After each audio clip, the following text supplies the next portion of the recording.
Solid state part second में आपका स्वागत है। इससे पूर्व की क्लास में हमने सॉलिड स्टेट क्या होता है इसके बारे में अध्ययन किया था और ठोस के प्रकार के बारे में अध्ययन किया था, जो दो तरह के होते हैं, क्रिस्टलीय ठोस और अक्रिस्टलीय ठोस। इन दोनों में क्या अंतर होता है इसके बारे में अध्ययन किया था। अब हम आगे बढ़ते हैं। Unit cell. यूनिट सेल क्या है, क्रिस्टल के अंदर यूनिट सेल क्या होता है, किस तरीके से यूनिट सेल पूरे क्रिस्टल का निर्माण करता है, इसके बारे में विस्तृत जानकारी प्राप्त करेंगे। तो unit cell, the smallest repeating unit having the full symmetry of the crystal structure is called unit cell. किसी भी क्रिस्टल की वह छोटी से छोटी इकाई जो पूरे क्रिस्टल की सिमेट्री को अभिव्यक्त करती हो, अर्थात उसके अंदर पूरे क्रिस्टल के सिमेट्री स्ट्रक्चर को का रिप्रेजेंटेशन हो उसके अंदर, तो वह कहलाता है यूनिट सेल। तो इसको इस तरीके से समझते, देखिए कोई भी कल्पना कीजिए, एक दीवार है, ये दीवार हमने बनाई है, ये दीवार है और इस दीवार में देखिए ईंटें लगी हुई है, ईंटें लगी हुई है और ये दीवार इतनी बड़ी हमें दिखाई दे रही है। अब कोई भी एक ईंट को अगर देखते हैं तो वो पूरी दीवार की स्ट्रक्चर को रिप्रेजेंट करती है। भाई दीवार इस तरीके से होगी, ये देखिए हमने 3 डायमेंशन में बनाया इसको, ये 3 डायमेंशन में दीवार तैयार करी है। ये हो गया रिप्रेजेंटेशन। सिंपल भाषा में हम समझने की कोशिश करते हैं जिसे आपको बहुत अच्छे से समझ में आ जाए। ये देखिए हमने ये तैयार कर दी, 3 डायमेंशन में एक दीवार है, ईंटें लगी हुई है उसमें। तो इस पूरी दीवार का जो स्ट्रक्चर है उसका रिप्रेजेंटेशन है। अगर आप एक ईंट से करें तो वो एक ईंट इस पूरी दीवार के स्ट्रक्चर को रिप्रेजेंट करती है। तो यहाँ पे ये एक ईंट क्या कहलाएगी, unit cell. The entire lattice is generated by the repetition of the unit cell of in different direction.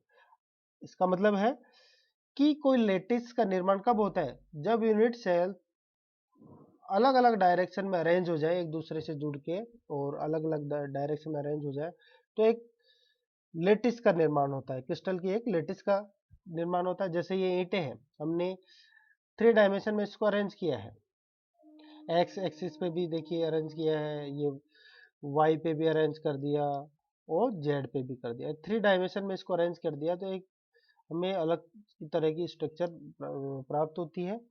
तो यह पूरी की पूरी स्ट्रक्चर जस्ट ए लैटिस हो गई, ये लैटिस को रिप्रेजेंट करती है। अब आते हैं हम इसके सॉलिड के रूप में। ये देखिए ये सॉलिड की फॉर्म में देखते हैं। तो यहाँ पे देखिए ये हमारे के पास एक पूरा का पूरा लैटिस है और इस लैटिस की सबसे छोटी इकाई क्या है, ये क्यूब। ये जो क्यूब कलर्ड दिखाई दे रहा है हमें, ये क्यूब पूरे के पूरे क्रिस्टल की स्ट्रक्चर को रिप्रेजेंट करता है, इसकी सिमेट्री को रिप्रेजेंट करता है। तो यह क्रिस्टल हमें क्या कहलाएगा, यूनिट्स है। There are 6 parameter of unit cell. Unit cell के कितना पैरामीटर है, 6 है। यूनिट सेल को रिप्रेजेंट करने के लिए हमें 6 पैरामीटर की आवश्यकता होती है। ये 6 पैरामीटर होंगे तभी हम यूनिट सेल को अभिव्यक्त कर सकते हैं, उसे बता सकते हैं कि ये यूनिट सेल इस तरीके से ये है। उसमें से 3 तो है क्या पे, एजेस, और 3 क्या है, एंगल्स। तो इन यूनिट सेल को रिप्रेजेंट करने के लिए 3 तो एंगल्स की आवश्यकता है और 3 एजेस की आवश्यकता होती है। अब यहाँ पे देखते हैं, ये आ गया यूनिट सेल, पुनः हमने देखा। अब ये देखिए किस तरह ये रिप्रेजेंट करा, इसको हमने इसको लेटेस्ट क्रिस्टल लेटेस्ट से बाहर निकाला इस तरीके से। अब हमें इसको रिप्रेजेंट करना है भाई यूनिट सेल कैसा है क्या है। तो ये देखिए तीनों 3 डायमेंशन में है, ये तो तीन तो क्या चाहिए हमें, एजेस चाहिए। ये देखिए एक तो ये हो गई, एक्स एक्सिस पे ए ले लिया और वाई एक्सिस पे हमने बी ले लिया और जेड एक्सिस पे हमने सी ले लिया। तो ये थ्री एजेस रिप्रेजेंट करिए किसको, लेटिस को। और इसके आधार पर हम लेटिस को, यूनिट सेल को क्या कर सकते हैं, क्लासिफाइड कर सकते हैं, यूनिट सेल का डिजाइन बता सकते हैं। इनकी लेंथ के आधार पर यूनिट सेल के प्रकार बन जाते हैं। इसी तरीके से यहाँ पे एंगल्स, यहाँ पे एंगल देखिए, तीन एंगल हो गए, अल्फा, बीटा और गामा। जो तीन हमें एंगल, अब यहाँ पे देखते हैं। The axes of the unit cell are as follow. तो एजेस कौन कौन से देखिए, ए एजेस, ए क्या है, edge is defined by the lattice vector B and C. B and C के लेटिस वेक्टर है, उसको से आधार पर डिफाइन किया गया है। B edge is defined by the lattice vector A and C. C edge is defined by the lattice vector A and B. The interfacial angle of the unit cell are as follow. Alpha, alpha angle between the B and C। B और C के मध्य जो angle है वो हमने उसे alpha से represent किया है। बीटा को हमने ए और सी के बीच में एंगल है उसको रिप्रेजेंट किया है, और गामा को angle between the edge and A and B के द्वारा रिप्रेजेंट किया है। अब यहाँ पे देखिए इन पैरामीटर्स के आधार पर हमें यूनिट सेल के प्रकार कैसे समझने होंगे। अगर मान लीजिए ए बी सी तीनों क्या हो, बराबर लेंथ के हो, और अल्फा बीटा गामा तीनों की एंगल इक्वल हो, अर्थात वो 90 डिग्री हो, तो हमें क्यूब प्राप्त होता है, जिसे हम क्यूब यूनिट सेल कहेंगे, सिंपल प्रिमिटिव यूनिट सेल कहेंगे। अगर मान लीजिए किसी भी एक की लेंथ कम या ज़्यादा कर दें, एंगल तो वही 90 डिग्री रखे हैं तीनों के, अगर मान लीजिए हम एक की लेंथ को क्या कर दें, बढ़ा दें थोड़ा सा, तो हमें देखिए अलग तरह की स्ट्रक्चर प्राप्त होगी, अलग तरह का यूनिट सेल प्राप्त होगा। ये देखिए हमने ये बढ़ा दिया, हमने ए, देखो ए को बढ़ा दिया हमने, है ना, और ये अब सी को उतना ही रखा है, और ये रिप्रेजेंट कर रहा है बी को, ये बी को भी, बी और सी सेम है और इसको हमने बढ़ा दिया, तो हमें अलग तरह का एक यूनिट सेल प्राप्त होगा। और इसको आप जनरली देखा होगा घर पे भी, इस यूनिट सेल को समझने के लिए आप ये देखिए, ये हमें नया यूनिट सेल हमें प्राप्त हो गया। ये क्यूब नहीं हुआ, अब ये क्या है, क्यूब नहीं है, ये अलग तरह का बन गया। जैसे कि आप टूथपेस्ट करते हो, टूथपेस्ट का जो डब्बा होता है वो जस्ट इसको रिप्रेजेंट करता है, ठीक है। अब ये देखिए पैरामीटर की में लेंथ चेंज करते यूनिट सेल का टाइप बदल गया। और अगर हम तीनों को डिफरेंट कर दें, ए बी और सी तीनों की लेंथ को क्या कर दें, चेंज कर दें, तो हमें एक अलग तरह का, तीसरे तरह का यूनिट सेल की स्ट्रक्चर हो जाएगी। तो तीसरे तरह की यूनिट सेल क्या होगी, जैसे माचिस की डब्बी। अब माचिस की डब्बी में देखिए ए की लेंथ भी हमने क्या कर दी, देखिए बढ़ा दी। बी क्या हो, बी उससे थोड़ा सा कम हो। सी क्या हो, और कम हो। तो ये देखिए ये बन गया हमारे पास नया यूनिट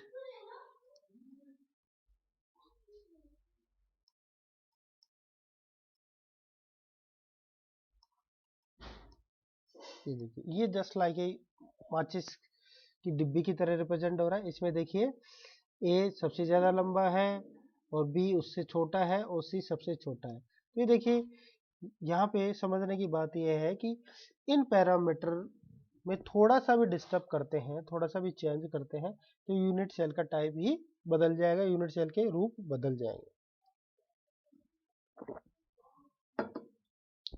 इसी तरीके से हम एंगल भी चेंज करके उनके यूनिट सेल के चेंज कर सकते हैं। अब यहाँ पे यूनिट सेल के प्रकार देखेंगे, प्रकार किस आधार पे है। यहाँ पे देखिए ये जो रिप्रेजेंट कर रहा है, ये है पार्टिकल्स को रिप्रेजेंट कर रहे हैं, अर्थात यूनिट सेल के अंदर कितने पार्टिकल है। इस एक यूनिट सेल में 4 ऊपर 4 नीचे 8 पार्टिकल्स हैं। तो ये पार्टिकल्स रिप्रेजेंट, अब पार्टिकल्स की पोजीशन के आधार पे यूनिट सेल के टाइप हम देखेंगे कि यूनिट सेल यूनिट सेल को दो हिस्सों में डिवाइड किया गया, प्रिमिटिव यूनिट सेल, एक सामान्य यूनिट सेल जिसे सिंपल क्यूबिक यूनिट सेल भी कहते हैं, और दूसरा सेंटर्ड यूनिट सेल। इसके अंदर जो है सिंपल ये स्ट्रक्चर होगी, अर्थात इसके 8 पार्टिकल्स होंगे, और अगर इसके इन 8 पार्टिकल्स के साथ में कोई अन्य पार्टिकल भी पाया जाता है, फेस पे पाया जाता है, पूरे के पूरे क्यूब के बिल्कुल सेंटर में पाया जाता है, और इसके के सारे फेस पे पाया जा रहा है, या कोई दो फेस पे पाया जा रहा है, तो इस आधार पे क्लासिफाइड किया गया है। अर्थात एक एडिशनल पार्टिकल्स के आधार पर दूसरा टाइप हो गया सेंटर्ड यूनिट सेल, जिसको 3 हिस्सों में डिवाइड किया गया है। Body centred unit cell, face centred unit cell और एंड सेंटर्ड यूनिट सेल। तो यहाँ पे देखते हैं सिंपल क्यूबिक यूनिट सेल जिसे प्रिमिटिव यूनिट सेल कहते हैं। इसमें देखिए 8 पार्टिकल्स हैं जो कि इनके 8 कॉर्नर्स पे, क्यूब के 8 कॉर्नर्स पे पाए जा रहे हैं, इसलिए इसको सिंपल क्यूबिक भी कहते हैं।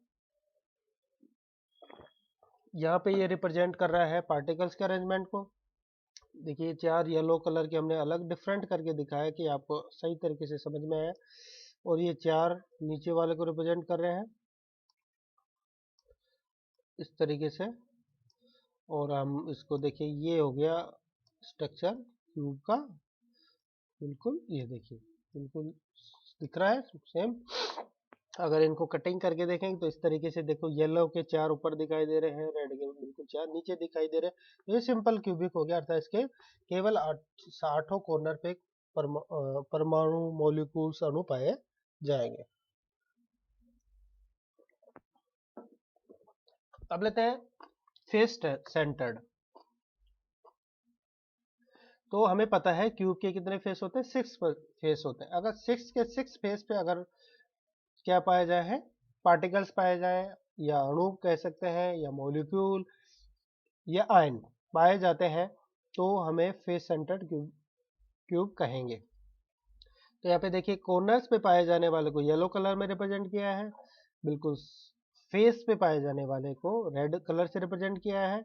तो ये रिप्रेजेंटेशन है, ये देखो येलो को किससे, कॉर्नर वालों को रिप्रेजेंट किया है, ये कॉर्नर वाले हैं, और ये देखिए हम मिला के दिखाते हैं आपको इस तरीके से। और ये देखिए कॉर्नर को रिप्रेजेंट कर रहा है बिल्कुल, और जो रेड है वो बिल्कुल फेस को रिप्रेजेंट, देखिए ये रेड बिल्कुल क्या है, इन चारों के बिल्कुल सेंटर में है। तो ये देखिए इन चारों के बिल्कुल सेंटर में क्या है, ये दिखाई हमें दे रहा है। इसी तरीके ये बॉटम वाले का फेस पे हो गया, ये राइट हैंड साइड में, ये लेफ्ट हैंड साइड में, और जो बैक साइड में होगा ये फ्रंट साइड में हो गया, और ये बैक साइड में होगा वो बिल्कुल इनके पीछे जो विजिबल है नहीं।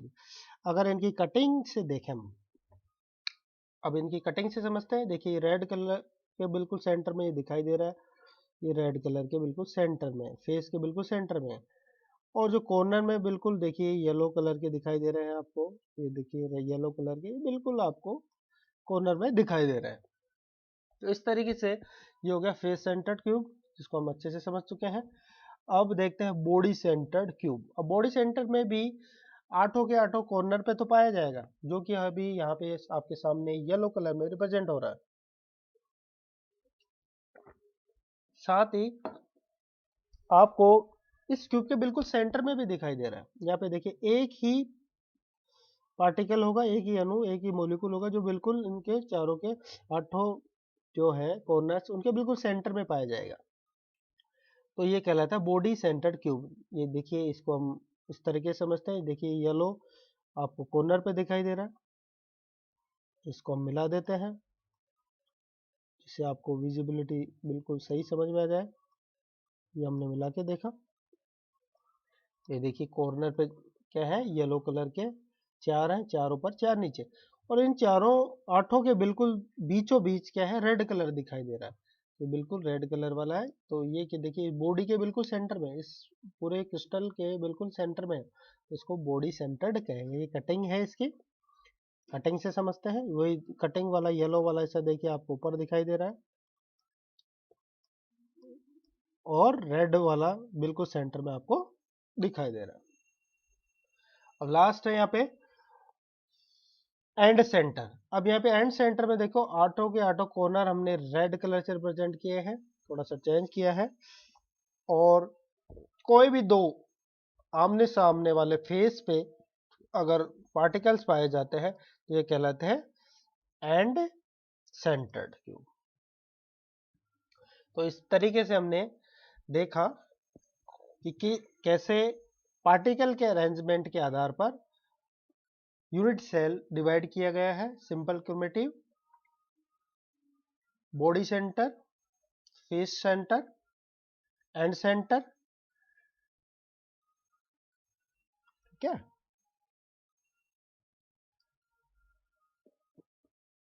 Thank you.